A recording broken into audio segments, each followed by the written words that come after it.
ప్రభు అయిన యేసుక్రీస్తు నామంలో లోహిత్ క్రిస్టియన్ ఛానల్ వీక్షకులకందరికీ సర్వశుభాలు తెలియజేస్తున్నాను. నా ఛానల్లో వస్తున్న ప్రతి వీడియోను మీరు చక్కగా ఎంతో ఆదరిస్తున్నందుకు మీకు నా వందనాలండి. క్రైస్తవులమైన మనం అంటే యేసుక్రీస్తుని మొక్కేవారైన ప్రతి ఒక్కరూ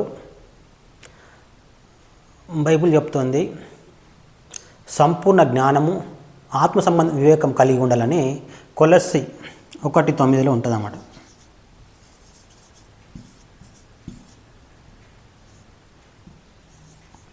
ఈ వచనంలో ఉంటుంది, క్రైస్తవులు సంపూర్ణమైన జ్ఞానం కలిగి ఉండాలి. సగం జ్ఞానం కలిగి ఉండకూడదు. సంపూర్ణమైన జ్ఞానం కలిగి ఉంటే సత్యం మిమ్మల్ని స్వతంత్రంగా చేయనని బైబిల్ చెప్తుంది. ఇంకో చోట సత్యం తెలిస్తే మనం స్వతంత్రంగా బ్రతకగలుగుతాం. సత్యం తెలియదు అనుకోండి, ఎవరో ఒకరి కింద బానిస ఉండాల్సి వస్తుంది. ఎవరైనా వారు చెప్తే వారు చెప్పినట్టు వినాల్సి వస్తుంది. అలా ఉండకూడదంటే మనం సత్యంను తెలుసుకోవాలి. సత్యం అంటే సంపూర్ణ జ్ఞానం తెలుసుకోవాలి. అందుకే భాగంగా ఈ వీడియోలో దేవుడు భూమిని ఎప్పుడు పుట్టించాడు, భూమిని దేవుడు ఎందుకు పుట్టించాడు, ఈ భూమిని లయం ఎప్పుడు చేస్తాడు అంటే మొత్తం లేకుండా పోతుంది అన్నమాట. ఒక టైం వస్తుంది, అప్పుడు ఈ భూమి లేకుండా పోతుంది. తర్వాత కొత్త భూమి కొత్త ఆకాశం వస్తుంది.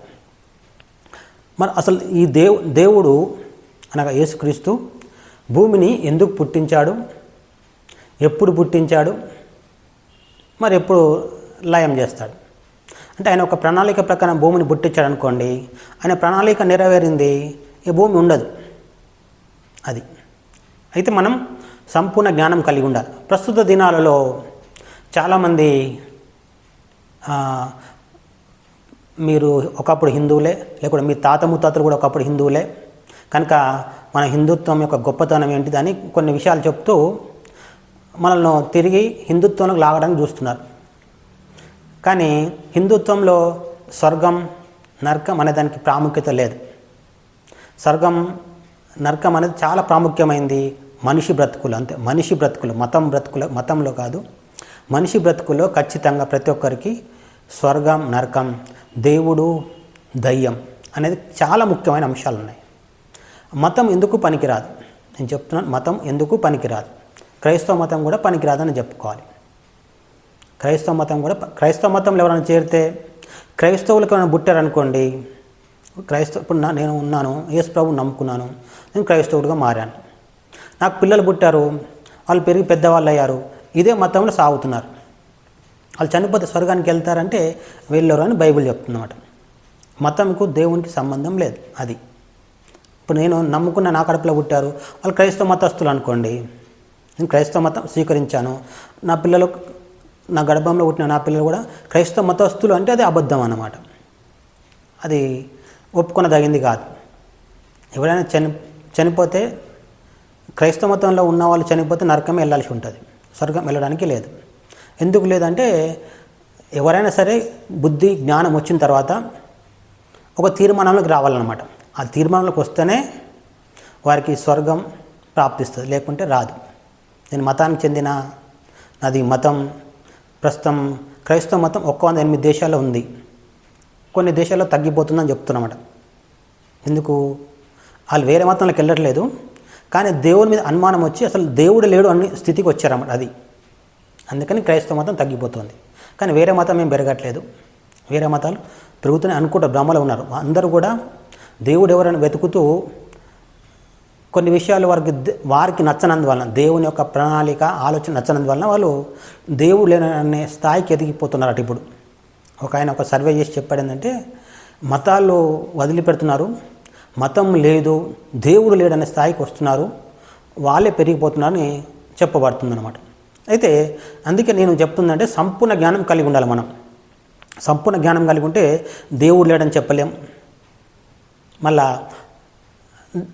అందరూ దేవుళ్ళని కూడా చెప్పలేం, దేవుడు ఒక్కడనే చెప్పగలుగుతాం. అందుకే సంపూర్ణ జ్ఞానం కలిగి ఉండమని కొలస్సీ పత్రిక 1:9 ఉంది. ఈ వీడియోలో మన విశ్వాసాన్ని బలపడడానికి ఇంకా చాలా విచిత్రమైన కొన్ని అంశాలు ఏంటంటే, గర్వాపసంటూ తిరుగుతూ ఉన్నారన్నమాట చాలామంది. నువ్వు ఒకప్పుడు హిందూ మతం వాడివే అని. కానీ ఈ హిందూ మతం వలంగా ఎవరికి మేలు లేదు. ప్రస్తుతం హిందూ మతం పేరు చెప్పుకొని ప్రపంచ దేశాల్లోకి వెళ్తే ఎక్కడైనా ఏమైనా మేలు జరుగుతుందా? ఏ మేలు జరగదు. మనుషులు సహాయం చేస్తారు అంతే. మనుషులు సహాయం చేస్తారు. ఒక హిందూ మతస్థుడు అంటే ఈ దేశంలో ఏమైనా కొంచెం సాయం దొరుకుతుంది, మాది మతమే అంటే ఏమైనా కొంచెం సాయం దొరుకుతుంది. కానీ ప్రపంచవ్యాప్తంగా దొరకదు. పోనీ నేను క్రైస్తవ మతస్థుడు అంటే ప్రపంచవ్యాప్తంగా ఏమైనా సహాయం దొరుకుతుంది అంటే అట్లా కూడా దొరకదు. నేను క్రైస్తవుడను అంటే స్వర్గంలో సహాయం దొరుకుతుంది, అట్లా కూడా దొరకదు అనమాట. కానీ ఒక సరైన ఉద్దేశం. అందుకే యేసుప్రభు అన్నాడు, ప్రభువా ప్రభువా అని పిలిచి ప్రతివాడు స్వర్గం చేరడు, కానీ నా తండ్రి చిత్తం చొప్పున చేయవాడే స్వర్గం చేరుతాడని ఆయన చెప్పాడు. అంటే తండ్రి చిత్తం ఏ మతం వాడైనా చేసినా చేరుతాడనమాట. ఏ మతం వాడైనా సరే తండ్రి చిత్తం చేస్తే స్వర్గం చేరుతాడు. అంతేగాని నాది క్రైస్తవ మతం అని నువ్వు చనిపోయి అక్కడికి పోయి నేను క్రైస్తవ మతస్థుడిని, క్రైస్తవులకు పుట్టాను, నాకు స్వర్గం కావాలంటే అక్కడ దొరకదు. అడుగుపెట్టే ఛాన్స్ కూడా ఉండదు. ఒకవేళ దేవుడు దయదలంచి పట్టుకుపోయి లోపల ఉంచినా అక్కడ ఉండలేము, స్వర్గంలో ఉండలేమన్నమాట. దయదలంచి పట్టుకుపోయి లోపల ఉంచినా, కట్టేసి ఉంచినా ఉండలేమంట. అప్పుడు అక్కడ ఘోరమైన బాధ ఉంటుందంట. ఏది? పరలోకంలో ఘోరమైన బాధ. ఎవరికి? అవిశ్వాసులకు.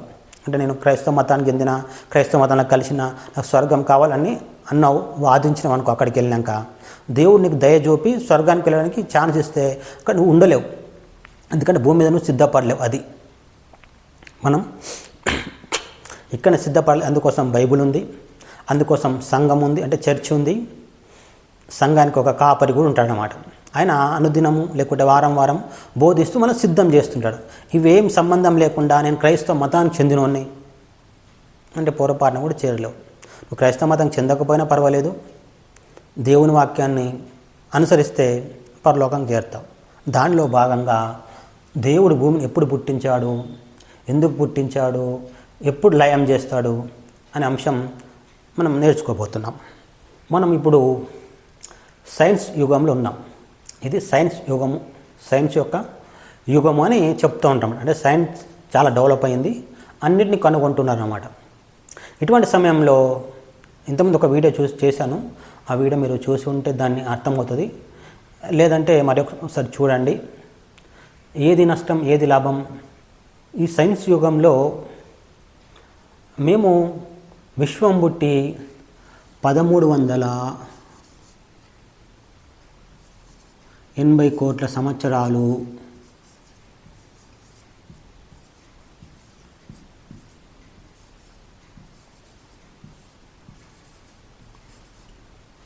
అవుతుందని చెప్తున్నాడు.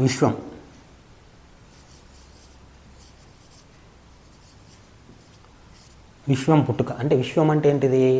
మనం రాత్రిపూట చూస్తాం కదా, నక్షత్రాలు మొత్తం అవన్నిటిని కలిపి విశ్వం అంటాం. మన భూమితో కలిపి అన్నిటిని కలిపి విశ్వము, దాన్ని విశ్వం అంటారు అన్నమాట.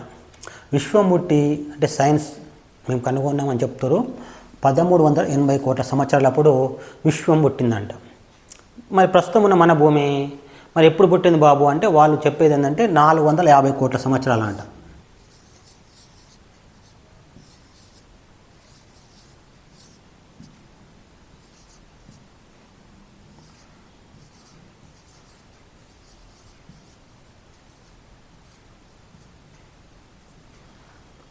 భూమి పుట్టి 450 సంవత్సరాల క్రితం భూమి పుట్టినట్టు మేము కనుగొన్నాం. విశ్వం పుట్టేమో 1380 కోట్ల సంవత్సరాల తర్వాత పుట్టినట్టు మేము కనుగొన్నాము అని మనం గూగుల్లో సెర్చ్ చేస్తే మనకు అర్థమవుతుంది. అంటే విశ్వం అంటే నక్షత్రాలు, గెలాక్సీలు. ప్రస్తుతం మన భూమి ఉన్న గెలాక్సీ వేరే, ఇటువంటి గెలాక్సీలు కోట్లు ఉన్నాయన్నమాట. అందులో కొన్ని ఒకసారి అలా పుట్టాయి. ఈ భూమి 450 కోట్ల సంవత్సరాలు పుట్టింది. అంటే ప్రస్తుతం ఉన్న మన భూమికి చెందిన గెలాక్సీ 450 కోట్ల సంవత్సరాలు పుట్టిందని చెప్తూ ఉంటారు. మరి ఇది నమ్మవచ్చా మనం అంటే కొంత మట్టుకే నమ్మచ్చు, పూర్తిగా నమ్మలేం. కానీ బైబిల్ పండితులు కూడా చెప్పే ఒక అంశం ఉంది. భూమి ప్రస్తుతం ఉన్న మన భూమి లేదంటే మన భూమికి చెందిన సూర్యుడు, నక్షత్రాలు తర్వాతనే పుట్టాయని బైబిల్ మనం చదివితే అర్థమవుతుంది అన్నమాట. అయితే పండితులు భూమి ఎప్పుడు పుట్టిందో స్పష్టత లేదు, కానీ భూమి పుట్టిన తర్వాత చాలా కోట్ల సంవత్సరాల తర్వాత అనుకోవాలి. అయితే బైబిల్ ఆదికాండం 1వ అధ్యాయం నుంచి మనం చదువుతుంటే దేవుడు మొదటి దినం అనగా వెలుగు కలిగజేసిందంట. అప్పుడు భూమి నీళ్ళలో ఉంది. ఈ భూమి అనేది మనం ప్రస్తుతం ఉన్న ఈ భూమి నీళ్ళలో ఉంది అన్నమాట. మొత్తం నీళ్ళతోటి నిండి ఉంది. నీళ్ళతో నిండి ఉన్నప్పుడు దీని మొత్తం నీళ్ళతో నిండిన ఈ భూమికి చీకటి ఆవరించిందంట. చీకటి ఆవరించినప్పుడు దేవుడు అంటే ఈ భూమి మీద పరిశుద్ధాత్మ అలలాడుతుందంట. పరిశుద్ధాత్మ అలలాడుతుంది. అప్పుడు దేవుడు వెలుగు కలుగును గాక అని అన్నాడంట. అంటే ఈ భూమి నీళ్ళలో ఉన్నప్పుడు విశ్వం ఉంది అన్నమాట. విశ్వం అంటే ప్రస్తుతం మనం రాత్రి చూస్తున్న నక్షత్రాలు ఉన్నాయి. ఈ భూమి నీళ్ళలో ఉంది. అప్పుడు దేవుడు వెలుగు కలుగును గాక అనగా ఎక్కడో తెలియదు మనకు, ఈ విశ్వంలో ఎక్కడో ఒక చోట వెలుగు పుట్టిందన్నమాట. ఆ వెలుగు పుట్టి ఆ నక్షత్రాలకు కూడా వెలిగించింది, ఈ నీళ్ళలో ఉన్న భూమి కూడా వెలిగించింది అన్నమాట. అంటే అప్పుడు భూమి ఎక్కడుంది? నీళ్ళలో ఉంది. ఎక్కడుంది భూమి? నీళ్ళ లోపల ఉంది. మరి ఈ సైన్స్ వాళ్ళు కనుగొన్నది ఏంది? భూమి బయట ఉన్నప్పుడే కనుగొన్నారు, నీళ్ళలో ఉన్నప్పుడు కనుగొనలేదన్నమాట. తర్వాత వాళ్ళు రాసిన వివరాలు చూస్తే భూమి నీళ్ళలోకి వెళ్ళినట్టుగా ఏమి చెప్పలేకపోతున్నారు. తర్వాత ఆదాం పుట్టిన తర్వాత నోవాహు కాలంలో కూడా భూమి కోసం నీళ్ళలోకి వెళ్ళింది, దాన్ని కూడా వాళ్ళు వివరించలేకపోతున్నారు అన్నమాట. మరి అయితే మరి సైన్స్ మనం నమ్ముదామంటే నమ్మడానికి లేదు. ఎందుకు లేదంటే సైన్స్ దేవుడు లేడని చెప్తున్నమాట. దేవుడు ఉన్నాడని ఒప్పుకోవట్లేదు. సైన్స్ దేవుడు ఉన్నాడని ఒప్పుకోవడం లేదు. మరి ఎందుకు ఒప్పుకోదా సైన్స్ అంటే, వాళ్ళు కనుగొన్నారంటే ఏంటంటే ఈ విశ్వం అనేది దానికదే పుట్టిందంట, ఈ భూమి కూడా దానికదే పుట్టింది అనేది. అంటే ఒక చిన్నపాటి అణువు అది కొంచెం కొంచెం పెరిగి పెద్దగా అయిందంట. దానిలో వేడి పుట్టిందంట. వేడి పుట్టి ఆ గోళం పగిలిపోయిందంట. పగిలిపోయినప్పుడు ముక్కలు ముక్కలు అయ్యాయి. ఆ ముక్కలలో కొన్ని నక్షత్రాలుగా, కొన్ని నక్షత్రాలకు గ్రహాలుగా మారిపోయాయంట. అయితే అట్లా కొన్ని సంవత్సరాల మళ్ళీ కూడా ఒక గోళం, ఇటువంటి ఒక గోళం మళ్ళీ కొంచెం పెరిగి పెరిగి పెరిగి పెద్దగా అది కూడా పగిలిపోయిందంట. అట్లా చాలాసార్లు పగిలిపోయిందంట. పగిలిపోయిన దాంట్లో చివరిగా మన భూమి అనేది ఏర్పడిందంట. అంటే ఈ 1380 కోట్లప్పుడు ఒకసారి పగిలిపోయింది. ఏది? ఒక చిన్న గోళం పెరిగి పెద్దగా పగిలిపోయింది. అప్పుడు కొన్ని నక్షత్రాలు ఏర్పడ్డాయి, కొన్ని గెలాక్సీలు ఏర్పడ్డాయి. తర్వాత కొన్ని సంవత్సరాల తర్వాత మరలా కూడా ఒక గోళం పెరిగి పెద్దగా పగిలిపోయింది. అట్లా ఇది ఎన్నోసార్లు తెలియదు. ప్రస్తుతం ఉన్న మన భూమి అట్లా ఏర్పడింది వాళ్ళు చెప్తారు. కానీ బైబిల్ పండితులు చెప్తుంది ఏంటంటే భూమిని దేవుడు సృష్టించాడు. బైబిల్లో ఆయన యేసుప్రభు చెప్తున్నాడు. యెషయా గ్రంథం 45:12 వచనంలో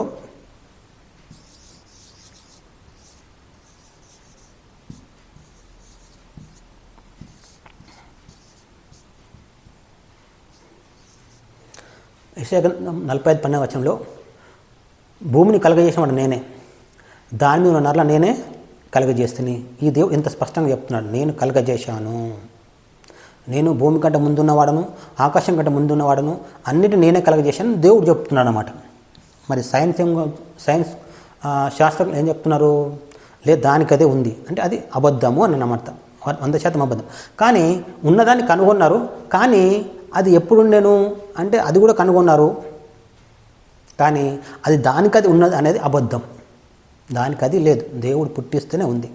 ఆకాశంలో నక్షత్రాలు చూస్తున్నాం, అవన్నీ ఎటుబడితే అట్లా లేవంట, ఒక వరుస క్రమంలో ఉన్నాయంట. అంటే దేవుడు సృష్టించి వాటిని వరుస క్రమంలో అమర్చాడు అని తెలుసుకోవాలి మనం. వరుస క్రమంలో పెట్టి అంటే దేవుడు ఉన్నాడు. కానీ సైన్స్లో కొంచెమే నమ్మవచ్చు, పూర్తిగా నమ్మలేం.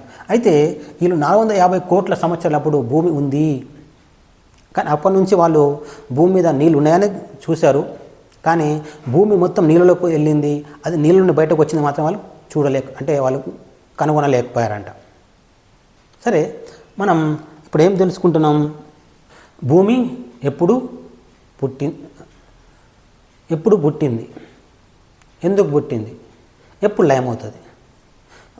బైబిల్ ప్రకారంగా అయితే భూమి 1వ దినం కంటే ముందు ఉంది. మనం చూద్దాం.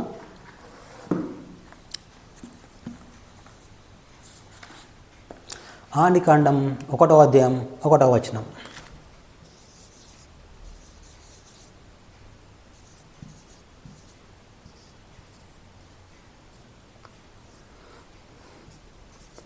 ఒకటి 2 వచనాలు చూస్తే మనకు అర్థమవుతుంది. ఆదియందు దేవుడు భూమి ఆకాశమును సృజించెను. భూమి నిరాకారంగాను శూన్యంగాను ఉండెను. చీకటి అగాధ జలం పైన కమ్మి ఉండెను. దేవుని ఆత్మ జలములపైన అల్లాడుచుండెను. ఇక్కడ ఆదికాండం 1వ అధ్యాయం 1వ వచనం 2వ వచనం చూస్తుంటే దేవుడు ఆదియందు ఏమని చెప్తున్నాడు? ఆదియందు దేవుడు భూమిని ఆకాశములను సృజించెను, పుట్టించెను అని మనం చదువుతూ ఉన్నాం. అంటే సైన్స్ చెప్పిన మాట ఒకటి అబద్ధం. ఒకటి అంటే అన్ని అబద్ధాలు ఉంటాయి చాలా మటుకు, కొన్ని నిజాలు ఉంటాయి. దానికి అది పుట్టింది అనేది అబద్ధం, అంటే దేవుడు పుట్టించాడు. రెండోది జంతుజాలం, అంటే జంతువులు పక్షులు అవి ఎట్లా పుట్టాయి అంటే వాటికవే పుట్టాయి అని అంటారు అన్నమాట. అది కూడా రెండోది కూడా అబద్ధం అన్నమాట. ఇక్కడ 450 కోట్ల సంవత్సరప్పుడు భూమి ఉండెను అనేది నిజం అబద్ధం అంటే నిజం అని చెప్పుకోవచ్చు. కానీ అప్పటికంటే ముందు అది నీళ్ళలో ఉండెను అని మనం తెలుసు. బైబిల్ ప్రకారం చూస్తే 450 కోట్ల సంవత్సరం మునుపు భూమి నీళ్ళలో ఉండెను అని అర్థం చేసుకోవాలి. అంటే వీళ్ళు భూమి నీళ్ళలో మునిగిపోయి ఉండి బయటకు వచ్చింది మాత్రం కనుగొనలేకపోయారు. అది వీళ్ళు కనుగొన్నది ఏంటంటే భూమి ఉంది, భూమి మీద నీళ్ళు ఉన్నాయి, అది మాత్రం కనుగొన్నారు అన్నమాట. అది కొంత మట్టుకే సైన్స్ నమ్మగలం. సరే, ఇక్కడ ఆదికాండం 1వ అధ్యాయం 1వ వచనంలో మనం చూస్తున్నాం. ఏమనంటే 2వ వచనంలో భూమి నిరాకారంగాను శూన్యంగాను ఉండెను.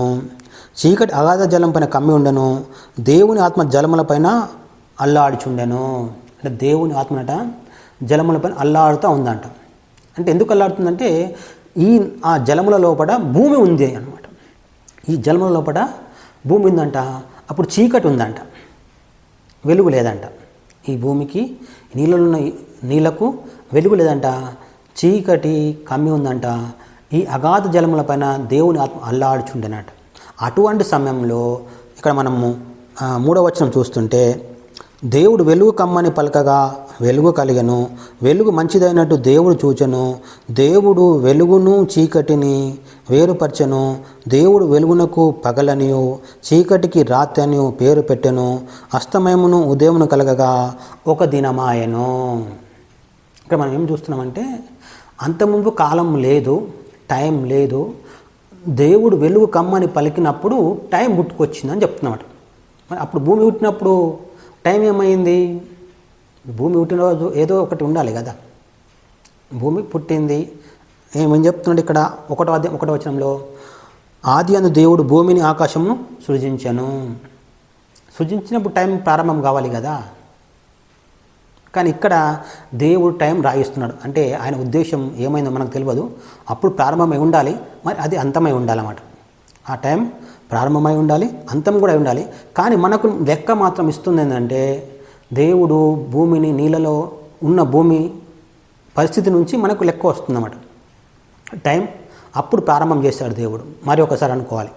అంటే అంతమునుపు ప్రస్తుతం ఏదైనా కొన్ని పనులు మనం మొదలు పెడతాం, అది అయిపోగానే మళ్ళీ కొత్త పని మొదలు పెడతాం, అట్లా అన్నమాట. ఇది ఆ ఉద్దేశంతో అనుకోవాలి. కానీ ఇక్కడ 1వ అధ్యాయం 1వ వచనం మనం చూస్తున్నాం. భూమి నిరాకారంగా 2వ వచనంలో భూమి నిరాకారం శూన్యంగా ఉండెను. కానీ ఇంకొక చోట రాసి ఉంటుందంటే భూమి శూన్యంగా నిరాకారంగా లేదు, దేవుడు నివాస యోగ్యము చేసినని ఉంటుందన్నమాట. దేవుడు భూమిని ఆకారం కలిగి ఉండేలా చేశాడంట. ఆకారం కలిగి ఉండేలా చేశాడు. చేయడమే కాదు, ఈ భూమి ఆదికాండం 1వ అధ్యాయం 2వ వచనంలో నీళ్ళలో ఉన్నట్టు మనం చూస్తున్నాం. కానీ అంతకుముందు చాలా లోకాలు పుట్టాయి. ఆ టైం అయిపోగానే అవి దేవుడు తీసేశాడు. మరలా కొత్త లోకం పుట్టింది. దాని టైం అయిపోగానే ఆ లోకంను తీసేశాడు. ఏదో ఒక లోకం ఉండి ఉంటుంది. అప్పుడు ఏదో ఒక పొరపాటు జరిగి ఉంటుంది. అంటే పొరపాటు దేవుని మూలం కాదు. ఆ లోకం ఏదైతే దాని మీద ఉండిన జీవం, ఆ లోకం తప్పు చేసినందువలన దేవుడు నీళ్ళలోకి పంపాడు భూమిని. నోహు కాలంలో అప్పటికి ఉన్న జనాలు తప్పు చేసినందువలన దేవుడు 40 రోజులు వర్షం కురిపించి ప్రస్తుతం మనమున్న భూమిని నీళ్ళలో ముంచి అందరినీ చంపేశాడనమాట. అందరు చనిపోయేలా చేశాడని బైబిల్ చెప్తుంది. అట్లనే ఆదికాండం 1వ అధ్యాయం 2వ వచనం మనం చూస్తున్నాం నీళ్ళలో. అట్లనే అంతకుముందు ఉన్న ఎవరో తప్పు చేశారనమాట. అంటే మనుషులు కాదు అప్పుడు ఉన్నది, ఏదో ఒక జీవజాతి, జంతు జాతి లేకపోతే ఏదో తెలియదు, ఏదో ఒక జీవజాతి ఉండి వాళ్ళు తప్పు చేసినందువలన అప్పుడు దాన్ని దేవుడు నీళ్ళలోకి భూమిని పంపించి, అంటే అది ఏమీ లేకుండా తుడిపి వేశాడన్నమాట. మరలా భూమి నీళ్ళను బయటకు తీసి కొత్త సృష్టి చేయాలనే ఉద్దేశంతో దేవుని ఆత్మ జలం పైన అల్లాడుచుండెను. అప్పుడు దేవుడు వెలుగు కమ్మని పలకగా, అంటే సూర్యుడు కమ్మని కాదు, ప్రస్తుతం ఉన్న సూర్యుడు కాదు, అప్పుడు సూర్యుడు లేడంటే ఈ భూమి నీళ్ళలోకి వెళ్ళినప్పుడు ఈ గెలాక్సీ మొత్తం దేవుడు నాశింపజేసి ఉంటాడు. ప్రస్తుతం మన ఈ భూమికి ఉన్న గెలాక్సీ ఏదైతుందో నక్షత్ర సమూహము లయం చేసి ఉంటాడనమాట. ప్రస్తుతం ఉన్న మన భూమి నీళ్ళ నుండి బయటకు వచ్చిన తర్వాత మళ్ళా కొత్త సూర్యుడు, కొత్త చంద్రుడు, కొత్త చుక్కలు వచ్చాయని బైబిల్ చెప్తాం. ఆ వివరాలు ఇస్తాను. ఇక్కడ మనం ఏం చూస్తున్నామంటే అంతకుముందు ఉండే టైం అది ఆగిపోయింది, మరలా కొత్తగా టైం ప్రారంభమైందని మనం గ్రహించాలి. అప్పటి నుండి మరలా లెక్కలోకి వచ్చింది. అస్తమయం ఉదయం కలగగా 1వ దినమాయను, అంటే అప్పుడు సూర్యుడు లేడు. అంటే ప్రస్తుతం సూర్యుని యొక్క లెక్క ఏంటంటే 24 గంటలు.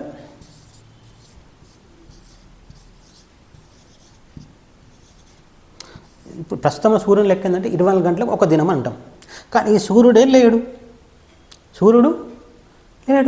ఉట్టి వెలుగే వెలుగుతూ ఉంది.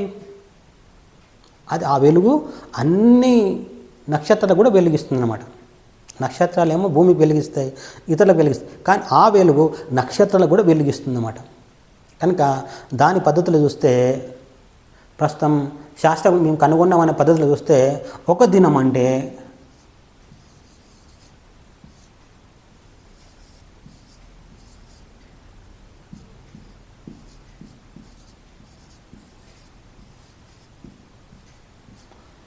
ఒక్క 152 కోట్ల సంవత్సరాలు అనుకోవాలన్నమాట సైన్స్ ప్రకారం. బైబుల్ అయితే ఏమి ఇవ్వట్లేదు లెక్క, అస్తమయం ఉదయం కల్లా ఒక దినం అయిందని చెప్తుంది అంతే. ఇంకొక చోటనేమో కీర్తన 90:4వ వచనంలో మోసే అంటాడు, నీ దృష్టికి 1000 సంవత్సరములు గతించిన నిన్నటి వలెను, రాతి అందలి ఒక జాము వలెను ఉన్నవి అంటాడనమాట. రాతి అందలి ఒక జాము వలెను ఉన్నవి, గతించిన నిన్నటి వలె. నిన్నటి వలె అంటే మొత్తం అని కాదు, అందులో ఒక 4 గంటల వలె ఉన్నాయి. అంటే స్పష్టత ఇవ్వట్లేదు. ఒక దినం అంటే ఎంత అనేది, 1000 సంవత్సరాలు అంటే ఎంత అనేది కూడా ఇంకా స్పష్టత ఇవ్వట్లేదు.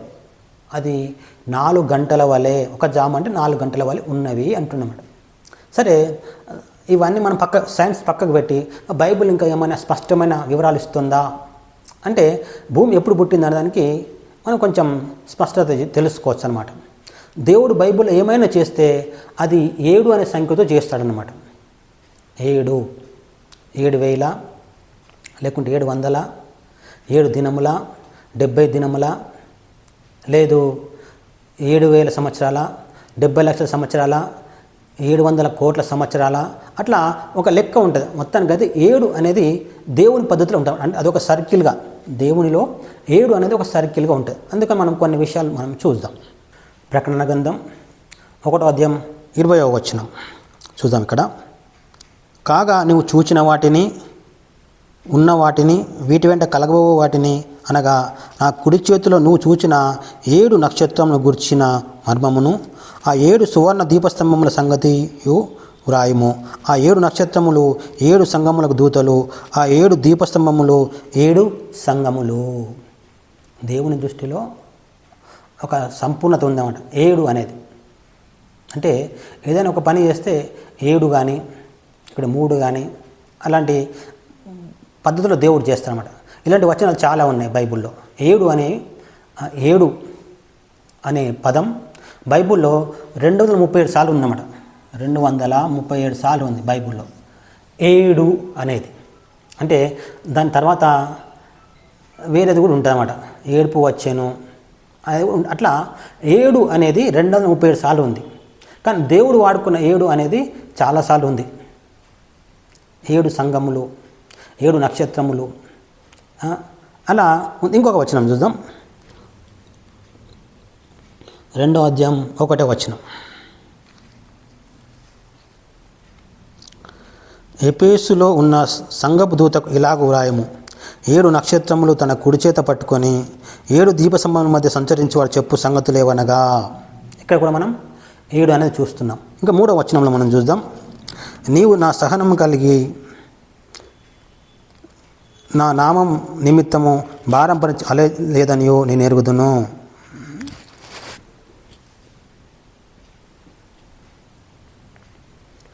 మూడవ అధ్యాయం 1వ వచనం. 7 నక్షత్రం దేవుని 7 ఆత్మలను గలవాడు చెప్పు సంగతులేమనగా. ఇక్కడ కూడా మనం 7 అనేది చూస్తున్నమాట. అంటే దేవుని దృష్టిలో 7 అనేది చాలా ప్రాముఖ్యమైనది. అందువలన మనం ఇప్పుడు ఏం నిర్ణయం చేయవచ్చు?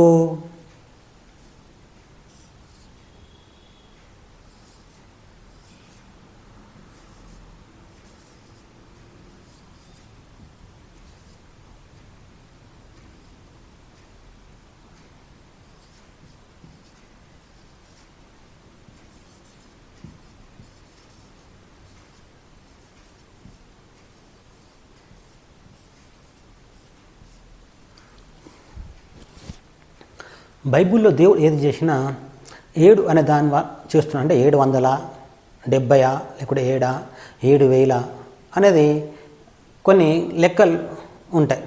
అంటే 7,000 అంటూ లేదు, 700 ఉన్నది, 7 కోట్లు లేదు.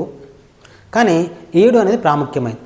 మన శాస్త్రజ్ఞులు కనుగొన్నారు 1380 కోట్లప్పుడు విశ్వం ఉండెను. కానీ దేవుని పద్ధతి చూసుకుంటే మనము 700 కోట్ల సంవత్సరాలప్పుడు విశ్వం ఆయన పుట్టించుంటాడు. అంత అలాగే చెప్పుకోవడం తప్ప స్పష్టంగా ఇవ్వడానికి లేదు. 700 కోట్ల సంవత్సరాలప్పుడు విశ్వాన్ని సృష్టించి ఉంటాడు. ఇక్కడనే యేసు అనే పేరు 700 కోట్ల సంవత్సరాలప్పుడు యేసు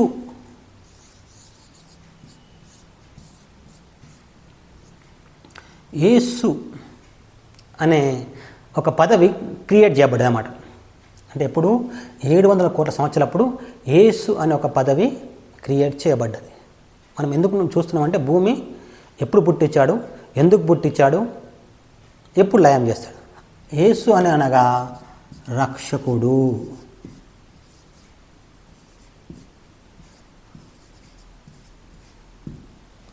అంటే ఇక్కడ అంటే అప్పుడు ఏమి విషయం లేదు, ఏమి లేనప్పుడు దేవుడు భవిష్యత్ జ్ఞానం చూశాడంట.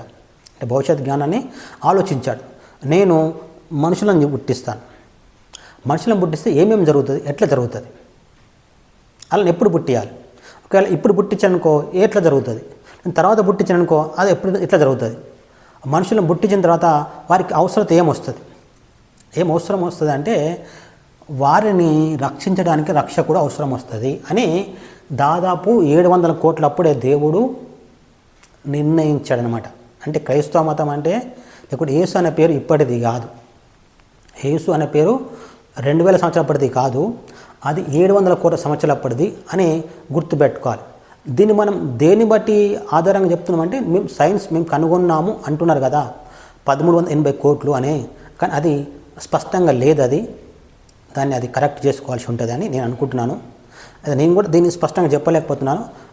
దేవుడు 7 ఇంతకుముందు చూసాం కదా, 7 నక్షత్రములు, 7 ఆత్మలు, 7 కన్నులు అనేది ఉంటుందన్నమాట. అట్లనే అది కాకుండా పస్కా పండుగ కూడా 7 రోజులు ఆచరించాలని ఉంటుందన్నమాట. ఏదైనా ఒక పండుగ ఉంటుంది, లేకపోతే దేవుని వద్ద 7 పండుగలు ఉన్నాయన్నమాట. పండుగలు కూడా 7 ఉన్నాయి, అలా చాలా ఉన్నాయన్నమాట. అందుకని సైన్స్ కనుగొని అంటున్న దాన్ని మనం కొంచెం కరెక్షన్ చేసుకొని చూడగలిగితే 700 కోట్లు అని అనుకోవచ్చు అనమాట.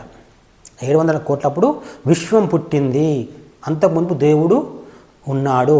అయితే ఏమి పుట్టియక మునుపు దేవుడు, విశ్వం పుట్టక మునుపు యేసు అనే ఒక పదవిని క్రియేట్ చేశాడని బైబిల్ చెప్తుందన్నమాట. యేసు అనే పదవి ఎప్పుడు భూమి నక్షత్రాలు ఏమి పుట్టక మునుపు యేసు అనే పేరు క్రియేట్ చేయబడ్డది. క్రీస్తు అనే పేరు కూడా అప్పుడే క్రియేట్ చేయబడ్డది అన్నమాట. క్రీస్తు అంటే అభిషిక్తుడు.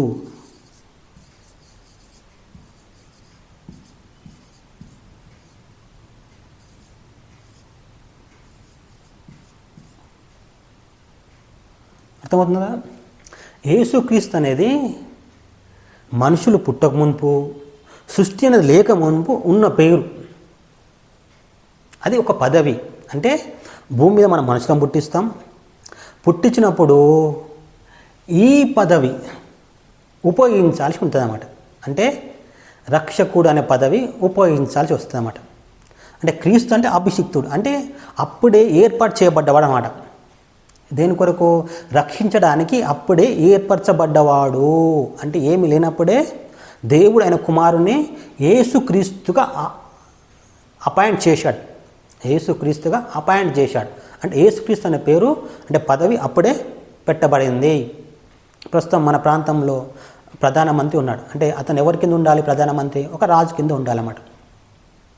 రాజు కింద ప్రధానమంత్రి పోస్ట్ ఎప్పుడో అతనికి అర్థమై ఉంటుంది. రాజు పాలన చేస్తుంటే కొన్ని రోజులకు అర్థమై ఉంటుంది. అప్పుడు ఒక ప్రధానమంత్రి ఆయన అపాయింట్మెంట్ చేసి ఉంటాడు. కానీ ఈ దేవుడు అటువంటి వాడు కాదు.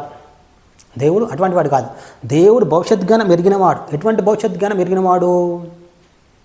ఏమి లేనప్పుడే ఆయన భవిష్యత్తుకు చూసి నేను మనిషిని పుట్టిస్తాను, ఆ పరలోకంలో పుట్టానా, భూమి మీద పుట్టానా, ఆ మనిషి ఉండడానికి పరలోకం అనుకూలమైందా, భూమి అనుకూలమైందా, భూమి మీద పుట్టిస్తే పరిస్థితి ఏంది, పరలోకంలో పుట్టిస్తే పరిస్థితి ఏంది, అవన్నీ క్యాలిక్యులేట్ చేసి చూస్తే ఆయనకు అర్థమైంది ఒకటి ఏంటంటే, నేను మనుషులను పుట్టిస్తే వాళ్ళు తోవ తప్పిపోతారు, నా ప్రణాళికను పాడు చేస్తారు, నా ఆలోచనలు పాడు చేస్తారు.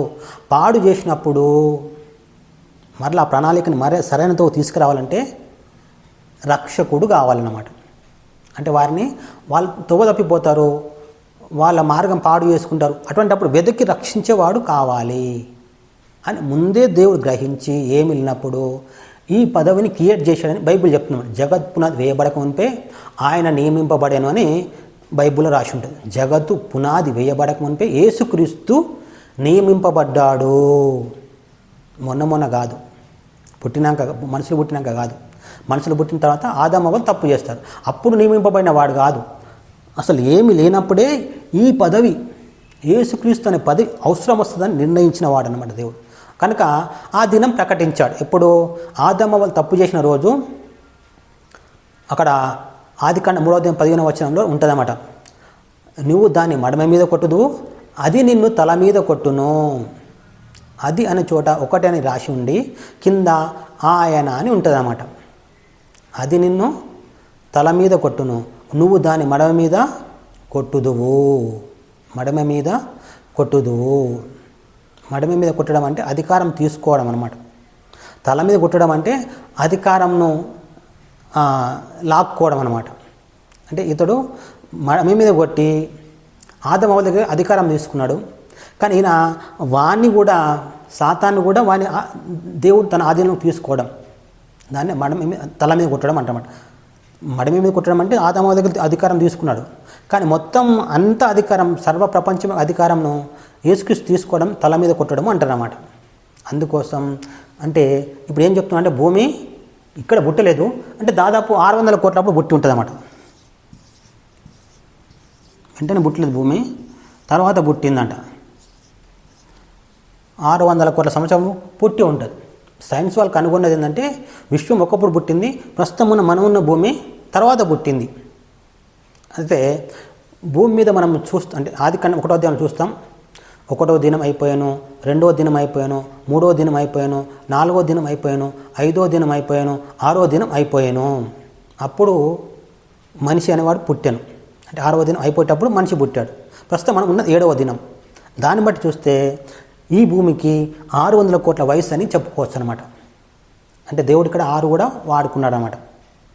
6వ దాన్ని వాడుకొని ఆయన చేశాడు అని మన అది నా ఊహ, అంటే నా యొక్క ఆలోచన మాత్రమే, స్పష్టత లేదు.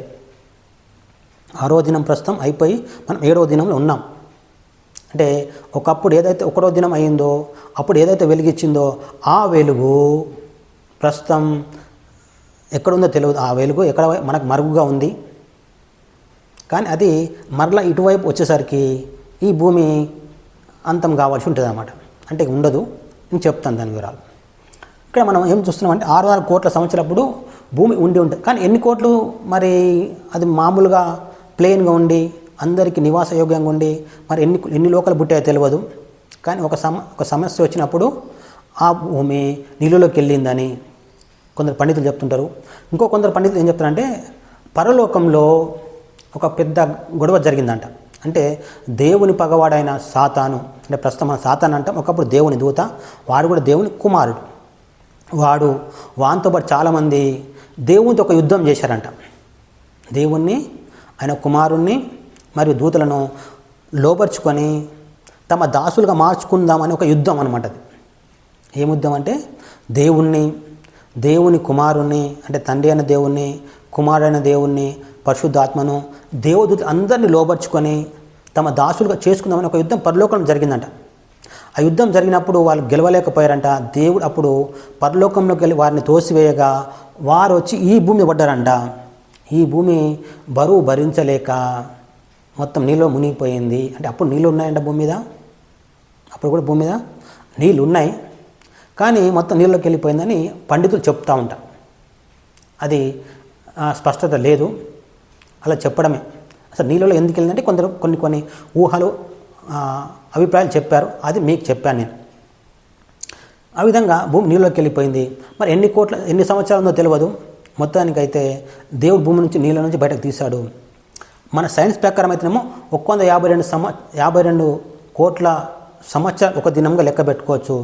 మామూలుగా అయితే ఏం చెప్పలేము. ఇక మనం మామూలుగా అయితే చెప్పలేం. కానీ మోసే చెప్పాడని చెప్పాం కదా, కీర్తన 90:4 ఏం చెప్పాడు? 1000 సంవత్సరములు గతించిన నిన్నటి వలన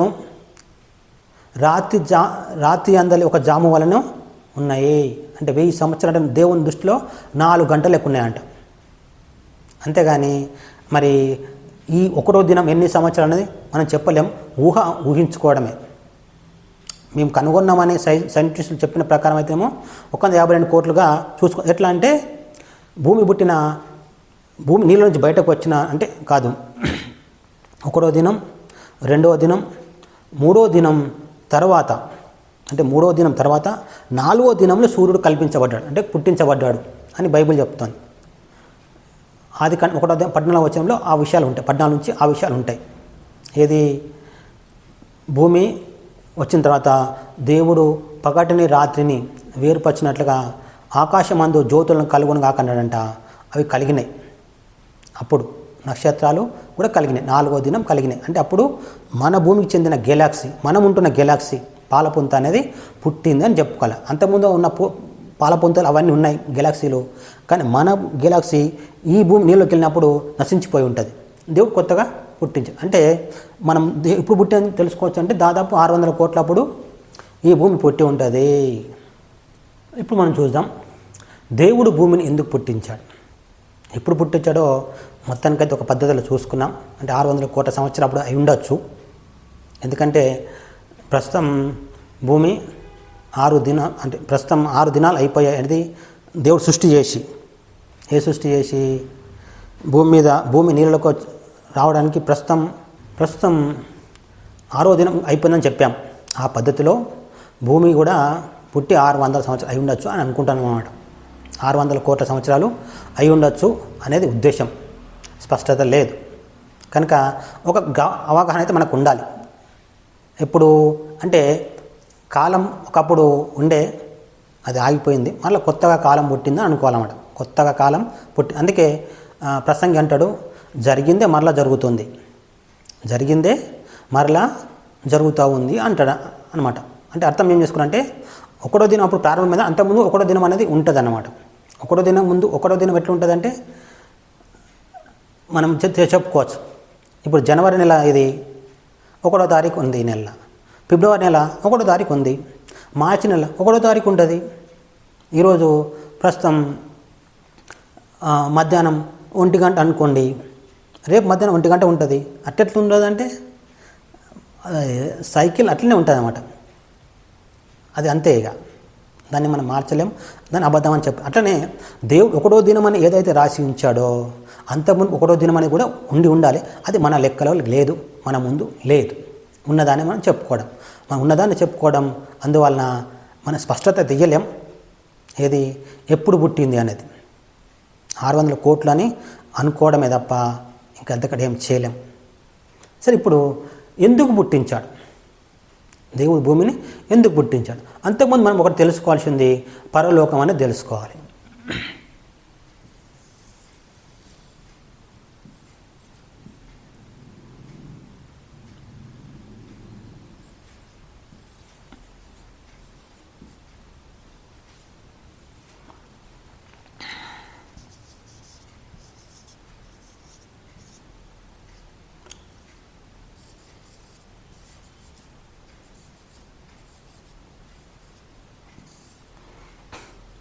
ప్రస్తుతం మనం 3 భాగాలుగా చూసుకోవచ్చు.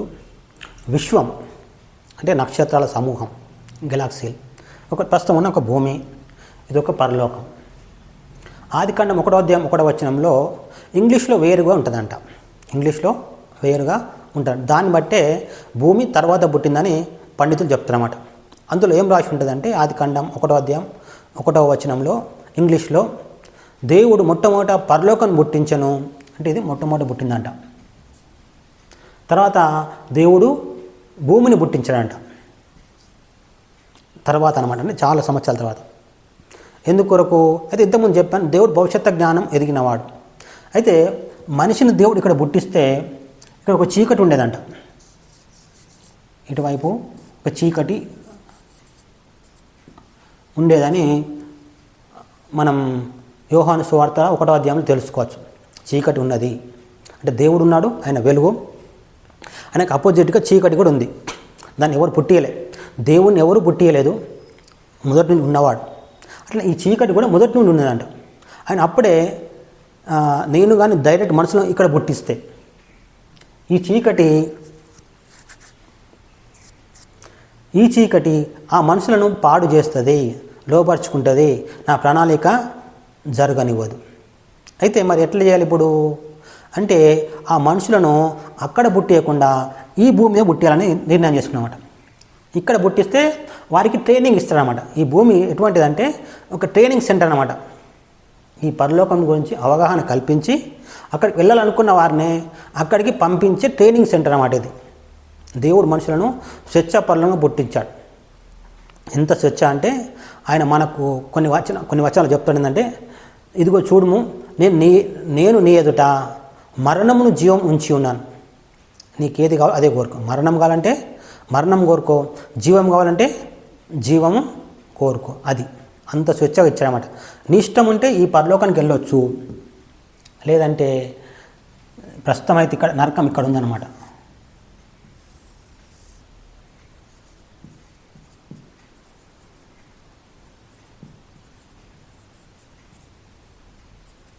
పరదేశం అక్కడ ఉంది అనమాట. ప్రస్తుతం పరలోకానికి వాకిల్ లెక్క పరదేశం ఉంది. ఆ పరదేశం ఆనుకొని నరకం ఉంది అనమాట. ఇప్పుడు యేసుక్రీస్తు పుట్టక మునిపేమో ఇక్కడ ఉండేది నరకము, పరదేశం, ఈ రెండు ఇక్కడ ఉండేవన్నమాట. ఈ లోపల భూమి లోపల ఉండేవి. ఈ రెండు ఇక్కడ ఉండేవి. యేసుక్రీస్తు చనిపోయి ఈ రెండుని పట్టుకొని పోయి ఇక్కడ పెట్టాడని మనం తెలుసుకోవాల్సి ఉంది. స్పష్టత బైబిల్లో లేదు, పండితులు చెప్పిన దాన్ని నేను మీకు చెప్తున్నమాట. అంటే యేసుక్రీస్తు చనిపోయాట భూమి లోపలికి వెళ్ళిండంట. చనిపోయి భూమిలోకి వెళ్ళి చెరగా పట్టుకొని పోయాను అని ఉంటుంది అన్నమాట. చెరగా పట్టుకొని పోయాను. ఆయన చచ్చిపోయినప్పుడు ఆయన ఆత్మ ఇక్కడికి వెళ్ళిందనమాట. ఇక్కడికి వెళ్ళి ఈ భాగం ఇక్కడ నరకం అనుకోండి, ఇది పరదైస్ అనుకోండి, ఈ రెండుటిని అంటే ఇది చెర అన్నమాట, అంటే జైల్. ఇది జైల్, పరదేశం అనేది జైలు లాంటిది అనమాట. ఈ నరకం అనేదేమో జైలు లాంటిది కాదు, అది శిక్షా స్థలం అన్నమాట. ఇక్కడ ఎవరు ఉండేవాళ్ళు ఈ పరదేశులు అంటే విశ్వాసులు. అంటే ఏ విశ్వాసులు? ఇదిగో ఇంతకుముందు చెప్పాను కదా, ఏమని, యేసుక్రీస్తు ఏమీ లేనప్పుడే ఆ పదవి ఇవ్వబడ్డది కదా, ఆ పదవి ఆయన మా కోసం భూమి మీద పుడతాడు, మాకు పరిహారం చేస్తాడు అన్న ప్రతి వాళ్ళు, చచ్చిపోయిన ప్రతి ఒక్కరూ ఇక్కడ ఉండేవాళ్ళ పరదేశులు. ఆయన పుట్టిన తర్వాతనే వీళ్ళని వదిలిపెడతా అనేది నిబంధన అనమాట. ఆయన పుట్టాలే, పుట్టినప్పుడే వదిలిపెడతా. సాతాను ఉద్దేశం ఏంటంటే దేవుడు పుట్టడు, వాళ్ళందరూ ఇక్కడ ఉంటారు, ఈ పరలోకం ఎప్పుడు ఖాళీగా ఉంటుంది. ఇక దేవుణ్ణి నేను చాలా బాధ పెట్టిన వాడిని అవుతా అని లక్ష్యం ఏంటంటే బాధ పెట్టడమే, బాధ పెట్టి ఆనందిస్తామట. పగవాళ్ళు అంతే కదా, మనం బాధపడుతుంటే మన పగవాళ్ళు ఆనందిస్తుంటారు అన్నమాట. వానికి ఏ లాభం లేకున్నా సరే మనం బాధపడే కావాలి, వానికి ఏం లాభం లేకున్నా సరే మనం నష్టపోయే కావాలి. అదే ఆ పగవాడు మనం నష్టపోవడానికే అన్ని రీతులుగా ఈ భూమి మీద రకరకాల పద్ధతులు కల్పించాడు.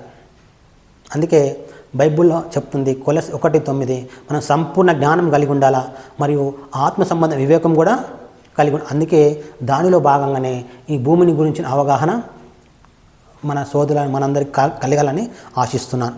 మనం చూస్తున్నాం ఈ భూమి ఎందుకు పుట్టించబడ్డదంటే ఒక ట్రైనింగ్ సెంటర్ లాంటిది అన్నమాట. ఈ భూమి మీద పుట్టిన తర్వాత ఆలోచించాలి మనుషులు, అసలు నేను ఎందుకు పుట్టాను, నన్ను పుట్టించిన వాడు ఎవరు, నా సృష్టికర్త ఎవరు, ఇంత గందరగోళం ఎందుకుంది, ఇంతమంది దేవుడు ఎందుకున్నారు, ప్రస్తుతం మతాల మూలం ఇంతమంది ఎందుకు చనిపోతున్నారు, ఇన్ని రోగాలు ఎందుకున్నాయి, ఇన్ని వ్యాధులు ఎందుకున్నాయి, బాధపడుతుంటే దేవుడు చూడకుండా ఎందుకున్నాడు, ఎంతో అందమైన వారు సుందరమైన వారు బాధను అనుభవిస్తుంటే, వాళ్ళు పాడు చేయబడుతుంటే, రేపు చేయబడుతుంటే, లేకుంటే వేరే దేశం వాళ్ళు వచ్చి మన దేశం కబ్జా చేసి బాధ పెడుతూ ఉంటే ఆ దేవుడు ఏమయ్యాడు, ఎటుపోయాడు, అన్ని విషయాలు తెలుసుకోవాల్సి ఉందన్నమాట. ఇటువంటి విషయాల మూలంగా అసలు దేవుడు లేడని అంటున్నారు మనుషులు. కానీ అది నిజం కాదు. దేవుడు ఉన్నాడు, ఒక శత్రువు ఉన్నాడు. ఆ శత్రువు మూలంగా భూమి మీద ఇన్ని శ్రమలు సమస్యలు ఉన్నాయి. ఆ శత్రువును తొలగించడానికే ఆ శత్రువును ఒకప్పుడు బంధించి ఈ పరలోకంలో ఎటువంటి బాధ ఉండకూడదనే ఉద్దేశంతో మనుషులను దేవుడు ఈ భూమి మీద పుట్టించాడన్నమాట. ఈ భూమి మీద మనుషులను పుట్టించాడు. అయితే దేవుడు డైరెక్ట్ ఇక్కడ పుట్టిస్తే చెప్పాను కదా, ఈ చీకటి ఏం చేస్తుంది, మనుషులను పాడు చేస్తుంది. అయితే దేవుడు ఈ మనుషులను పుట్టే ముందు దూతలను పుట్టించాడు. ఆ దూతలను ఈ చీకటి పాడు చేసిందనమాట. ఈ చీకటి మూలంగా పాడైన వాడే సాతాను, వాని దూతలు ఈ చీకటి వలన పాడైపోయారనమాట. పాడైపోయి దేవుని మీద తిరుగుబాటు చేశారని కొందరు పండితులు చెప్తున్నాడు. అంత దమ్ము ఎక్కడిది మరి దేవునితో పోరాడడానికంటే ఈ చీకటి వలననే. కనుక దేవుని ఉద్దేశం ఏంటంటే ఆ చీకటి, ఆ దేవుని వ్యతిరేకులైన వారు ఒక దినం వారు బంధించబడాలంటే వారు తప్పు చేయడానికి అవకాశం ఇవ్వాలన్నమాట. వారు తప్పు చేయడానికి అవకాశం ఇస్తే దేవుడు ఈ నరకంలో బంధిస్తారన్నమాట. లేకుంటే అప్పటిదాకా బంధించడానికి లేదు. దేవుడు చాలా నీతిమంతుడు. తగినంత తప్పు చేస్తేనే వాళ్ళని బంధించడం, శిక్షించడం చేస్తాడు. తగినంత తప్పు చేయకపోతే ఆయన శిక్షించాడన్నమాట. అంటే ఈ చీకటి కానీ ఈ సాతాను కానీ ఇంకా తగినంత తప్పు ఇంకా చేయలేదన్నమాట. దానికి టైం ఉంది. అయితే మనం తెలుసుకోవాల్సింది, మనుషుల భూమి ఎందుకు పుట్టించాడంటే ఇది ట్రైనింగ్ సెంటర్ లాంటిది అన్నమాట. అందుకు సొలొమోను ఒక దేవాలయం కట్టాడన్నమాట. సొలొమోను దాదాపు మనం వెనక్కి వెళ్తే 2900 సంవత్సరాలప్పుడు ఆ కాలంలో సొలొమోను ఒక మందిరాన్ని కట్టాడన్నమాట. ఆ మందిరం కట్టినప్పుడు మందిరం దగ్గరికి రాళ్ళు తీసుకొచ్చేవాళ్ళన్నమాట. అంటే ఎక్కడైనా మందిరం కట్టాలంటే, ఇల్లు కట్టాలంటే రాళ్ళు కావాలి. ఇప్పుడు రాళ్ళతో కట్టట్లేదు, ఒకప్పుడు రాళ్ళతో కట్టేవారు. ఆ రాయితో కట్టినప్పుడు వాళ్ళు ఆ రాయిని డైరెక్ట్ తయారు చేసిన రాయి తీసుకొచ్చారన్నమాట. ఇప్పుడు మందిరం అనుకోండి, ఇట్లా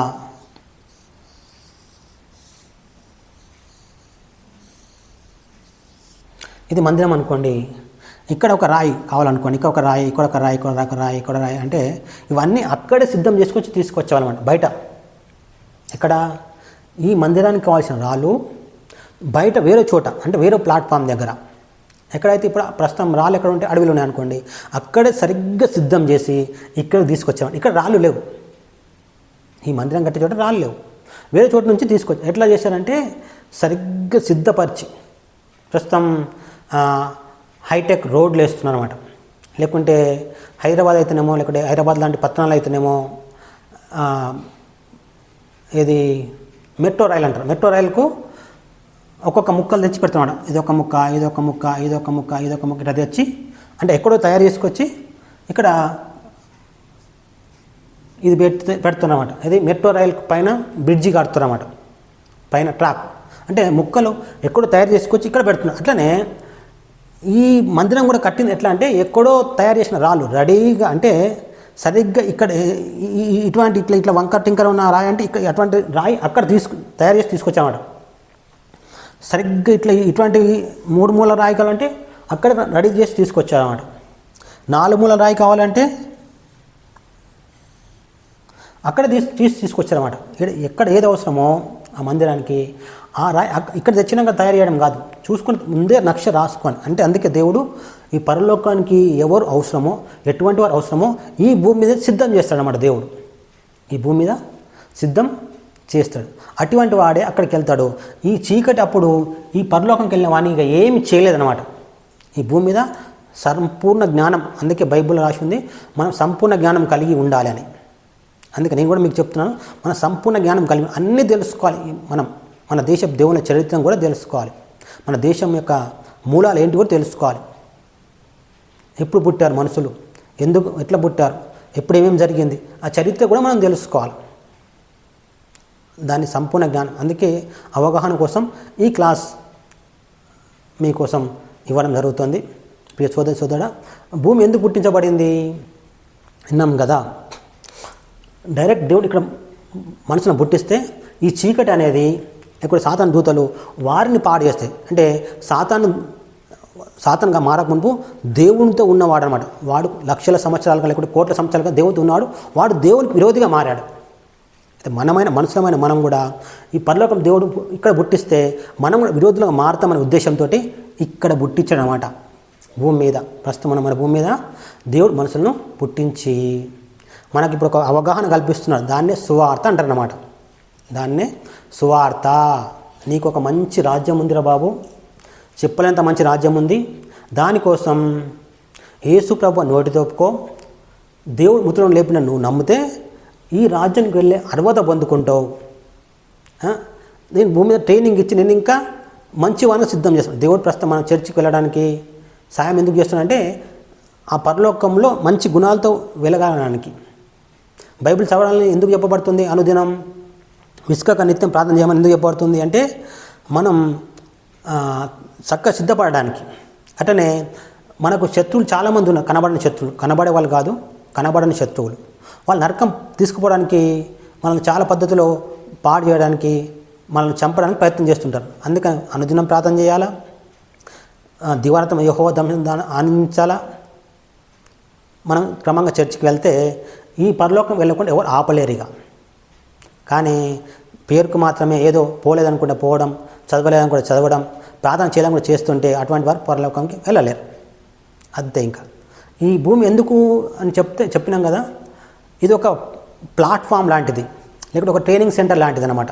ఏదైనా కంపెనీ వాళ్ళు వాళ్ళ మనుషులు కావాలంటే ముందే వాళ్ళకి ట్రైనింగ్ ఇచ్చి తీసుకుంటారు. అంటే అక్కడే ఇవ్వరు, వేరే చోట ఇచ్చి తీసుకొస్తారన్నమాట. అట్లనే దేవుడు ఈ పరలోకంలో ఉండడానికి మనుషులను ఈ భూమి మీద సిద్ధపరిచి తీసుకుపోతున్నాడు. అందుకని చాలా విచిత్రమైన అంశం, ఇన్ని మతాలు ఉండాల్సి ఉందన్నమాట. అంతే.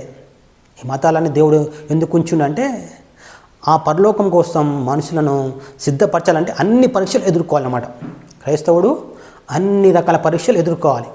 మతం యొక్క పరీక్ష ఎదుర్కోవాలి, దేవుని యొక్క పరీక్ష ఎదుర్కోవాలి, శ్రమలు కష్టాలను పరీక్ష ఎదుర్కొని అవన్నీ గెలిచి బంగారం వలె. ఎలా? బంగారంకు మైల ఉంటే మొత్తం అగ్గిలో వేసి శుభ్రం ఎట్లా చేస్తారు, అట్లనే దేవుడు ఈ భూమి మీద అన్ని రకాల పరీక్షలు పెట్టి మనల్ని ఈ పరలోకం కోసం సిద్ధం చేయడానికి ఈ భూమి మీద పుట్టించాడు. అక్కడికి ఈ చీకటి ఇక్కడ సాతాను మరలా ఇక్కడికి వచ్చాడు అనుకో, మనం మోసపోము, పోరపాడినా కూడా మోసపోము.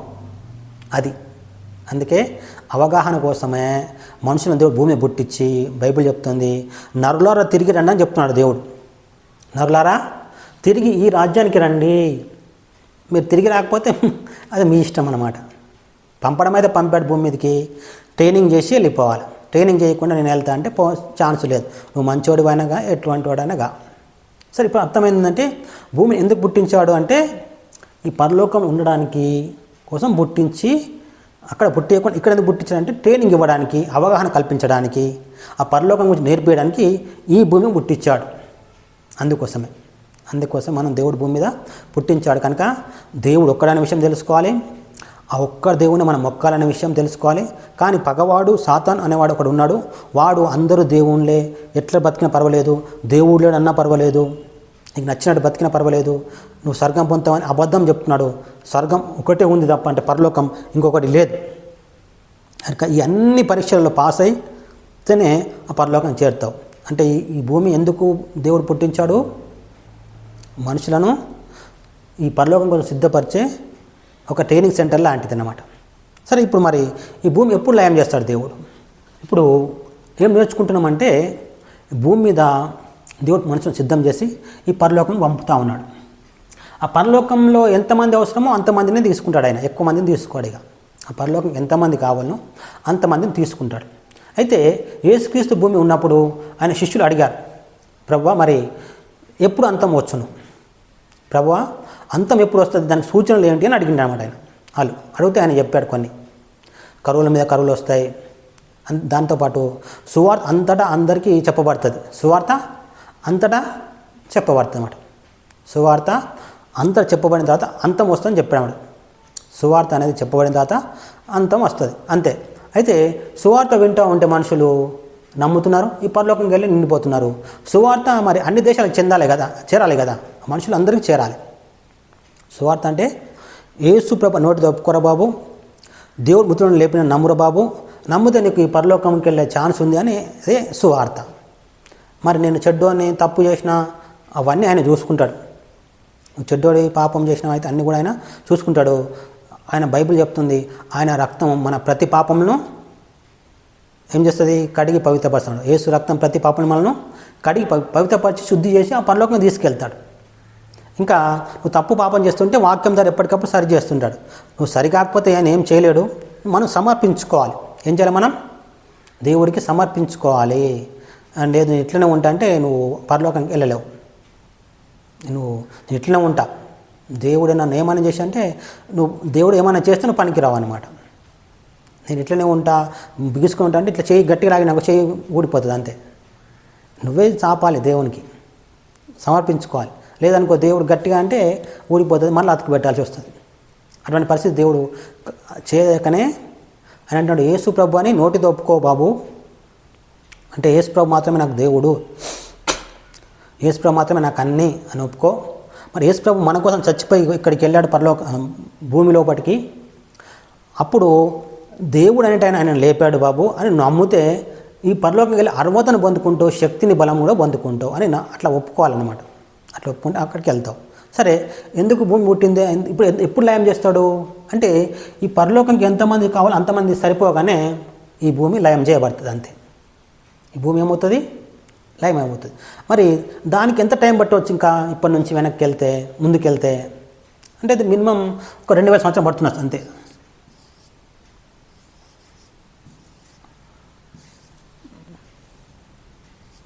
రెండు 2000 సంవత్సరాలు పడుతుంది, అంతకంటే ఎక్కువ పట్టదు అనమాట. అయితే ప్రస్తుతం మనం ఆఖరి గడియలో ఉన్నాం. మనం యేసుక్రీస్తు వస్తాడని ఎదురు చూస్తూ ఉన్నాం అన్నమాట. అయితే నేను చెప్తున్నానంటే ప్రపంచంలో 200 దేశాల కంటే ఎక్కువ ఉన్నాయి. క్రైస్తవ దేశాలు 108 ఉన్నాయన్నమాట. అంటే సగం అయితే ఎక్కడైనా మనం చూసినామనుకోండి, సగం కంటే ఎక్కువ ఉందనుకోండి, మెజారిటీ ఎవరిది అంటే సువార్త అందిందని అర్థం చేసుకోవాలి. ప్రపంచానికి ఏమైంది, ఇప్పుడు సువార్త అందరికీ అందింది కనుక అంతం వస్తుంది అన్నమాట. నమ్మిన వారికి చాలామంది నమ్మారు, దేవునికి సరిపోయినారు. ఇంకా ఈ శతాబ్దం ఆఖరి వరకు అంటే ఇప్పుడు మనం 2025 సంవత్సరాలు ఉన్నాం కదా, అంటే 2100 వరకు యేసు ప్రభు రాకడ జరిగిపోతుందని అర్థం. 2001 వరకు అంటే దాదాపు ఇంకా 74 సంవత్సరాల లోపల ఏమవుతుంది, యేసు ప్రభు 2వ రాకడ జరిగిపోతుంది. యేసు ప్రభు 2వ రాకడ జరిగిన తర్వాత 1000 సంవత్సరాలు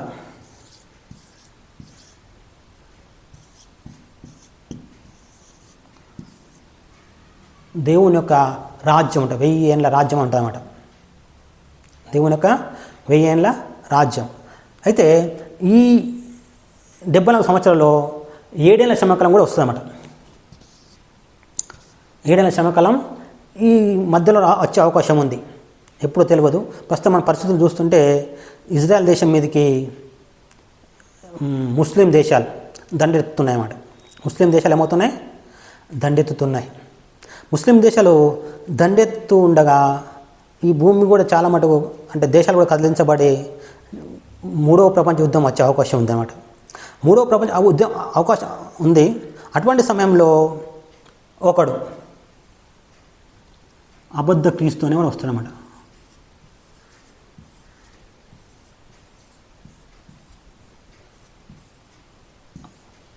అబద్ధ క్రీస్తు అనేవాడు ఒకడు వస్తాడు. అప్పుడే 7 ఏళ్ల శ్రమకాలం ప్రారంభమవుతుంది అన్నమాట.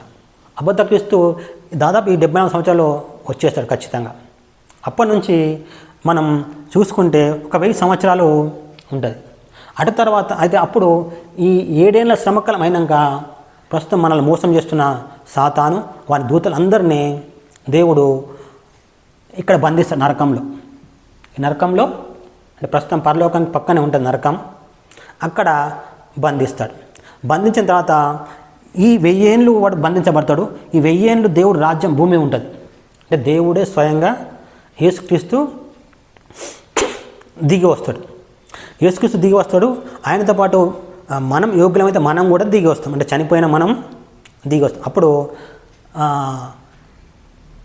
మనం ఉంటామనే గ్యారంటీ లేదు భూమి మీద. ఈ 1000 ఏళ్ళు ఏడ బతుకుతాం మనం? అంటే ఏది ఈ 7 ఏళ్ల శ్రమకాలంలో బతుకుడు కష్టమే. ఉంటామో తెలియదు. 7 ఏళ్ల శ్రమకాలం ముందే ఎత్తబడతాను కొందరు, 7 ఏళ్ల శ్రమకాలం మధ్యలో ఎత్తబడతాను కొందరు. కానీ ఎవరైతే మంచి నమ్మకం విశ్వాసం ఉంటారో వాళ్ళు అవునన్నా కాదన్నా దేవుడు వస్తే దేవునితో ఎత్తబడతారు, లేదంటే సాతాను చంపేస్తాడు అనమాట. సాతాను చంపేస్తాడు. అంటే 2 పద్ధతుల్లో వెళ్ళిపోతాం. వెళ్ళిపోయిన మనం యోగ్యులమైతే ఈ 1000 ఏళ్ల రాజ్యంలో మరలా భూమి మీదకి వస్తాం. రాజ్యం యేసు ప్రభుతో కూడా మనం రాజ్యం చేస్తాం.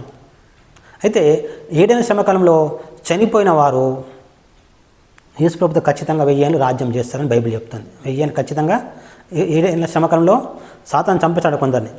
చంపేసిన వారు యేసు ప్రభుతో ఖచ్చితంగా రాజ్యం చేస్తారు. ఈ 1000 ఏళ్ళ తర్వాత అంటే సాతాను ఇక్కడ బంధించాం కదా, బంధించిన తర్వాత మళ్ళా 1000 ఏళ్ళు తర్వాత సాతాను దేవుడు భూమికి వదిలిపెడతాడంట. భూమికి వదిలిపెట్టిన తర్వాత వాడు మరలా ఈ భూమి మీద మనుషులందరూ మరలా మోసం చేస్తారన్నమాట. మోసం చేసి భూమి మీద యేసుక్రీస్తుంటాడని చెప్తాం. యెరూషలేములో ఉంటాడు యేసు ప్రభు. యెరూషలేములో దిగి ఉంటాడు, అక్కడ ఉంటాడు, స్వయంగా ఉంటాడు అక్కడ ఆయన. ఇప్పుడేమో కనబడట్లేదు, పిలిస్తే పలుకుతాడు అంతే. ఇప్పుడు ఎప్పుడో ఒక సమయంలో మనకు కనబడుతూ ఉంటాడు, అది ఎవరికో తెలియదు. కానీ అప్పుడు ఈ 1000 ఏళ్ల కాలంలో యెరూషలేములో ఆయన స్వయంగా దిగి అలాగే ఉంటాడు అన్నమాట ఎప్పటికీ 1000 ఏళ్ల వరకు. ఆ 1000 ఏళ్ల తర్వాత కూడా ఉంటాడు. అప్పుడు సాతాను వదిలిపెడితే వాడు చాలామందిని మోసం చేసి ఏమంటాడంటే, ఇదిగో ప్రస్తుతం మీరు యెరూషలేములో చూస్తున్నారు ఒక ఆయన నిజమైన వాడు కాదు, నన్ను బంధించిండు, నిజం చెప్పినా నన్ను బంధించిండు, మిమ్మల్ని అందరూ మోసం చేసిండు, నన్ను ఇన్ని రోజులు పాతాళంలో నరకంలో కాల్చిండు తెలుసా అంటే అప్పుడు నాకు కొందరు మనుషులు అవునా నిజమా అని వాని వైపు తిరుగుతారంట. తిరిగిన తర్వాత మరి ఆయన ఉండకూడదు, ఆయన మొత్తం మనం చంపేయాలి ఆయన అని యుద్ధానికి వెళ్తారంట. ఎక్కడికి? యెరూషలేము మీదకి. ఎప్పుడు? 1000 ఏళ్ల రాజ్యం తర్వాత. అప్పుడు మరి వాడు మోసం చేయడానికి ఎన్ని సంవత్సరాలు పడుతుందో తెలియదు. నేను అనుకుంటున్నా ఇంకొక 1000 సంవత్సరాలు పడుతుండొచ్చు. అప్పుడు కూడా ఇంకొక 1000 సంవత్సరాలు పడుతుండొచ్చు. అంటే మోసం చేయడం ఇంకా సులభం, అంత ఊరికనే కాదు కదా అని నేను అందుకని 2000 సంవత్సరాలు పడుతుండొచ్చు. 2000 సంవత్సరాల కంటే ఎక్కువగా భూమి ఉండదు. అప్పటికి మనుషులు కావాల్సినంత మనుషులు పరలోకానికి దేవుడు ఎంతమంది అయితే పరలోకం తీసుకుని అంతమంది నిండిపోతారు. ఈ 1000 సంవత్సరాలు కూడా అయిపోతుంది. సాతాను అందరిని మోసం చేస్తాడు. అప్పుడు యుద్ధానికి వెళ్తారన్నమాట. ఎక్కడికి? యెరూషలేము మీదకి, యేసు ప్రభు మీదకి యుద్ధానికి వెళ్తారు. అప్పుడు ఆకాశంలోకి దేవుని అగ్ని కుమ్మరించి భూమి ఉన్న మనుషులందరినీ కాల్చి పడేస్తుంది. అటువంటి సమయంలో బైబిల్ చెప్తుంది భూమి ఆకాశాలు పారిపోయినాయంట. దేవుని సన్నిధి నుంచి భూమి ఆకాశం పారిపోయాను, వాటికి నిల్వ చోటుకు కనబడకపోయాను. అటువంటి సమయంలో సాతానును, అబద్ధ ప్రవక్తను, ఇంకొకరిని, ముగ్గురిని బంధించి పాతాళంలోకి పంపిస్తాడంట దేవుడు. అప్పుడు ఈ మొదటి భూమి, మొదటి ఆకాశం గతించిపోయాను. రెండో ఆకాశము దేవుడు కొత్త భూమిని, కొత్త ఆకాశం చేస్తాడంట. ఇది ఈ భూమి అంతం చేసి అప్పుడు వస్తుందని బైబిల్ చెప్తుంది. చూద్దాం మనం. ప్రకటన గ్రంథం 21వ అధ్యాయం 1-2 వచనాలు. అంతా నేను కొత్త ఆకాశమును కొత్త భూమిని చూచితిని. మొదటి ఆకాశమును మొదటి భూమి గతించిపోయాను, సముద్రమును ఇకను లేదు. ప్రకటన గ్రంథం 21వ అధ్యాయం 1-2 వచనాలు. ఇక్కడ ఏం చూస్తున్నామంటే అంతటా నేను కొత్త ఆకాశమును కొత్త భూమిని చూచితిని. మొదటి ఆకాశమును మొదటి భూమి గతించిపోయాను, సముద్రమునికను లేదు. అంటే మొదటి భూమి మొదటి ఆకాశం నశించిపోయిందంట. అంటే లయం అయిపోయింది. అంటే ఇప్పటికి దాదాపు 2000 సంవత్సరం మునుపు వెళ్తే ఈ భూమి ఆకాశం ఉండవు అని అంటే అందరితో చెప్తున్నాను. మన దేవుని ప్రాణాలకి తెలియదు. ప్రస్తుతం అయితే సువార్త అందరు అందింది. యుద్ధాలు జరుగుతున్నాయి, కరువులు కూడా వస్తున్నాయి. అందువలన ఎక్కువ రోజులు లేదు, రెండవ రాకడకు ఎక్కువ రోజులు లేదు, సాతాను రాకడ కూడా ఎక్కువ రోజులు లేదు, 666 ముద్ద కూడా ఎక్కువ రోజులు లేదు. కొందరు పండితులు చెప్పిందంటే దాదాపు ఈ 10 సంవత్సరాల లోపలనే 7 నెలల శ్రమకాలం రావచ్చు, సాతాను భూమి మీద అబద్ధ క్రీస్తు అవతరించవచ్చు అని చెప్తున్నారు. ఈ శతాబ్దంలోనే 1000 ఏళ్ల రాజ్యం కూడా ప్రారంభం కావచ్చు. అంటే ఈ 74 సంవత్సరాల పాటునే 1000 ఏళ్ల రాజ్యం కూడా పరిపాలన ప్రారంభం కావచ్చు అని చెప్తా ఉన్నారు. ప్రియ సోదరి సోదరుడా, ఇది కేవలం అవగాహన కోసం, సంపూర్ణ జ్ఞానం కోసం మీకు ఇచ్చింది. ఇది ఒకసారి కాకపోతే 2 సార్లు విని మనసులో పెట్టుకోండి. దేవుడు ఒకడనే విషయం స్పష్టంగా తెలుసుకోండి. మతము ఎందుకు పనికిరాదని తెలుసుకోండి. మతం అనగా ప్రస్తుతం మతం అంటే వారి ఉద్దేశం ఏంటంటే ఒక ఇల్లు లాంటిలాగా, గృహం లాంటిలాగా, అందులో చేరినాం కనుక సేఫ్టీ లేదు, అట్లా లేదు. మతంలో చేరితే పరలోకానికి లేదు ఛాన్స్. మరి యేసుప్రభు నమ్మిలో పూర్తి పరలోకం ఛాన్స్ ఉంది, అట్లా కూడా లేదన్నమాట. నువ్వు ఏ మతమైనా కానీ నువ్వు మతంలోనే సాగవచ్చు. అంటే మతం అంటే చెప్పాను కదా, ఒక ఇల్లు లాంటిది. లేకుంటే ఇప్పుడు పోలీస్ స్టేషన్ అనుకో, రక్షణ కోసం పోలీస్ స్టేషన్ పరిగెత్తినాం అనుకో, రక్షణ ఉంది అనుకున్నట్టుగా, అంటే కాపుదల ఉంది. అది కాదన్నమాట. ఇది మనసు మార్చుకోవాలి. దేవుడు ఒకరిని అభిప్రాయంలోకి రావాలి. ఆ ఒక్క దేవునికి నన్ను నేను సమర్పించుకోవాలి. నేను చనిపోయిన నాకు పరలోకం ఉంది కనుక సిద్ధపడాలి. దానికోసం కొందరు శత్రువులు ఉన్నారు. ఆ శత్రువులు నన్ను నరకం తీసుకుపోవడానికి అన్ని ప్రయత్నాలు చేస్తారు. ఆ ప్రయత్నాలన్నింటినీ కూడా నేను తిప్పివే కొట్టాలి అని ఒక అవగాహన ఉంటేనే పరలోకం చేరుతాం, లేకుంటే చేరలేం. మతం నేను పరలోకం తీసుకుపోదు కనుక క్రైస్తవ మతమైనా, హిందూ మతమైనా, ఇస్లాం మతమైనా ఏ మతం కూడా మనిషికి పరలోకం ఇవ్వలేదు. కానీ సరైన ఒక అభిప్రాయము, దేవుడు ఒక్కడు, ఆ ఒక్క దేవుడు నన్ను పుట్టించాడు, ఆ ఒక్క దేవుడు నా కోసం చనిపోయాడు, ఆ ఒక్క దేవుడు చనిపోతే దేవుడు లేపాడు అని నమ్మితేనే స్వర్గం, లేకపోతే లేదు. ప్రియ సోదరి సోదరుడా, ఇంతవరకు ఈ వీడియో చూసిన నువ్వు నీకు నచ్చితే ఇతరులకు షేర్ చేయమని కోరుతున్నాను. ఇంతవరకు నా వీడియోస్ లైక్ చేయమని కోరుతున్నాను. ఏమైనా కామెంట్ చేయాల్సిన మనవి చేస్తున్నాను. ఇంకా నా ఛానల్ సబ్స్క్రైబ్ చేసుకుని మనవి చేస్తున్నాను. దేవుడి కొన్ని మాటలు దీవించును గాక. ఆమెన్. ఇంతవరకు ఓపికతో విన్నందుకు మీకు అందరికీ కృతజ్ఞతలండి. ఇంతవరకు నా ఛానల్ సబ్స్క్రైబ్ చేసుకోకపోతే దయచేసి సబ్స్క్రైబ్ చేసుకోండి, లైక్ చేయండి, షేర్ చేయండి. ఇంకా లేటెస్ట్ వీడియోల కోసం బెల్ ఐకాన్ మీద క్లిక్ చేయండి.